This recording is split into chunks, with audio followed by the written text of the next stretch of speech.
السلام علیکم ورحمۃ اللہ وبرکاتہ۔ ہم کہہ رہے ہیں 11ویں جماعت کی اردو کا سبق نمبر 6، ایک استاد عدالت کے کٹہرے میں۔ سبق کے مکمل نوٹس آپ کے ساتھ شیئر کریں گے۔ ویڈیو کیسی لگی چینل سبسکرائب، ویڈیوز کو لائک اور شیئر کریں اور کمنٹ کر کے بتائیں مزید کون سی ویڈیوز دیکھنا چاہتے ہیں۔ سبق کا تعارف، یہ سبق اشفاق احمد کی کتاب زاویہ سے ماخوذ ہے۔ سبق کے ایک استاد عدالت کے کٹہرے میں انہوں نے علم کی اہمیت اور استاد کی عظمت پر روشنی ڈالی ہے۔ اشفاق احمد ایک معروف پاکستانی مصنف، افسانہ نگار اور دانشور ہیں۔ وہ اپنے منفرد اور سادہ اسلوب میں اس واقعے کو پیش کرتے ہیں۔ ان کی تحریر میں مٹھاس اور دل نشینی ہے جو قاری کو اپنی طرف کھینچ لیتی ہے۔ اس سبق میں انہوں نے اپنے روم کے قیام کے تجربات کو بیان کیا ہے، جہاں ایک معمولی خلاف ورزی پر عدالت میں پیشی کے دوران ان کے ساتھ غیر معمولی احترام کا برتاؤ کیا گیا۔ اس سبق کا مرکزی خیال استاد کی عظمت، معاشرتی مقام کو اجاگر کرنا ہے، جسے اشفاق احمد نے نہایت خوبصورتی سے بیان کیا ہے۔ مصنف کا اسلوب بیان۔ اشفاق احمد اردو ادب کے ایک اہم ستون ہیں جنہوں نے اپنی تحریروں کے ذریعے قاری کے دل و دماغ پر گہرا اثر چھوڑا ہے۔ ان کی تحریریں عام فہم زبان میں ہیں اور اپنی کہانیوں میں سادگی، بے ساختگی کے ساتھ ساتھ زندگی کی حقیقی تصویر پیش کرتے ہیں۔ ان کے اسلوب کی خاص بات یہ ہے کہ وہ عموماً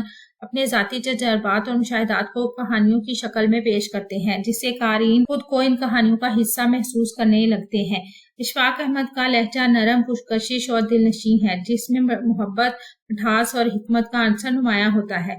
انہوں نے اپنی زندگی میں 50 کے قریب کتابیں تصنیف کی، جن میں زاویہ اور تلقین شاہ خاص طور پر قابل ذکر ہیں۔ ان کی تحریریں معاشرتی اصلاح، انسانی قدروں کی بحالی اور لوگوں کو زندگی کے مثبت پہلوؤں کی طرف راغب کرنے کا درس دیتی ہیں۔ ان کی کتاب زاویہ بھی ان کے منفرد اور دلکش اسلوب کا بہترین نمونہ ہے۔ مرکزی خیال۔ اس سبق کا مرکزی خیال یہ ہے کہ استاد کا مقام و مرتبہ معاشرتی اور اخلاقی لحاظ سے بہت بلند ہے۔ اشفاق احمد اپنے ذاتی تجربات کے ذریعے اس بات کو واضح کرتے ہیں کہ معاشرتی نظام میں ایک استاد کی عزت و تکریم کو کتنی اہمیت دی جاتی ہے۔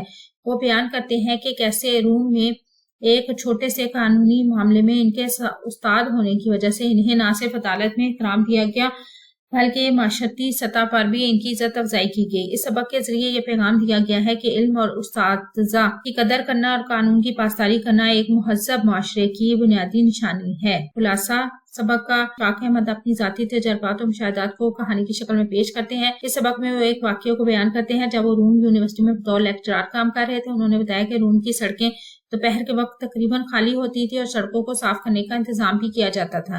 ایک دن وہ اپنی گاڑی چلاتے ہوئے سڑک کے بیچ میں سے گزر گئے جب کہ وہاں ایک سپاہی موجود تھا جس نے انہیں رکنے کا اشارہ کیا۔ اس وقت انہیں اپنی غلطی کا احساس ہوا، لیکن وہ سپاہی کو دیکھ کر تنزن مسکرا دیے۔ سپاہی نے انہیں روکا اور ان کا لائسنس طلب کیا۔ اشفاق احمد نے بہانہ کیا کہ وہ زبان نہیں جانتے، لیکن سپاہی نے ان کی بات نہیں مانی اور ان کا چلان کر دیا جو 12 آنے کا تھا۔ جب وہ اپنے کرائے کے مکان میں واپس پہنچے تو اپنی لینڈ لیڈی کو بتایا۔ اس واقعے سے ان کی لینڈ لیڈی اور اس کی ساس بہت پریشان ہوگی۔ انہیں تاکید کی کہ اس بات کا کسی سے ذکر نہ کرے۔ اشفاق احمد چالان جمع کرانے میں تاخیر کرتے رہے اور جب انہیں دوبارہ یاد دہانی کے طور پر تار ملا تب بھی وہ بھول گئے۔ نتیجتاً انہیں عدالت کے پیش ہونے کے لیے سمن ملا۔ انہوں نے اپنے ڈاکٹر دوست سے وکیل کی مدد طلب کی، لیکن وکیل نے مشورہ دیا کہ وہ خود عدالت میں جا کر معذرت کریں۔ اشفاق احمد عدالت پہنچے اور جج کے سامنے پیش ہوئے۔ جج نے ان سے سوالات کیے اور جب پتہ چلا کہ وہ استاد ہیں تو جج اور عدالت کا تمام عملہ احتراماً کھڑا ہو گیا۔ جج نے انہیں کرسی پر بیٹھنے کا حکم دیا، استاد کے مقام کی تعریف کی۔ اشفاق احمد نے اپنی غلطی تسلیم کی اور معذرت کی، لیکن جج نے قانون کے مطابق ان کا جرمانہ بڑھا کر 1.5 روپے کر دیا۔ اس واقعے نے اشفاق احمد کو احساس دلایا کہ استاد کا مقام کتنا بلند ہے اور معاشرتی نظام میں استاد کو کتنا احترام دیا جاتا ہے۔ یہ تجربہ ان کے لیے ایک یادگار لمحہ بن گیا۔ انہوں نے اس بات کو اپنے دوستوں اور ملنے والوں کے ساتھ شیئر کیا اور سب نے ان کی عزت افزائی کی۔ انہوں نے یہ بھی جانا کہ استاد کی مالی حالت چاہے جیسی بھی ہو، لیکن اس کا احترام بہت اہم ہوتا ہے یا بہت بلند ہوتا ہے۔ الفاظ معنی کریں گے۔ سبق سب سے پہلے آداب، رسم و رواج، احسانات، مہربانیاں، بےہودہ، غیر مناسب، بدتمیز، پرواہ، فکر، خیال، تقدیر، نصیب، قسمت، تشریف فرما، موجود، حاضر، تشنج، اعصابی کھچاؤ یا تناؤ، چالان، جرمانے کی رسید یا ٹکٹ، چوری ہو کے، فخر سے، غرور سے، جغرافیے سے متعلق علاقے کی بنیاد پر،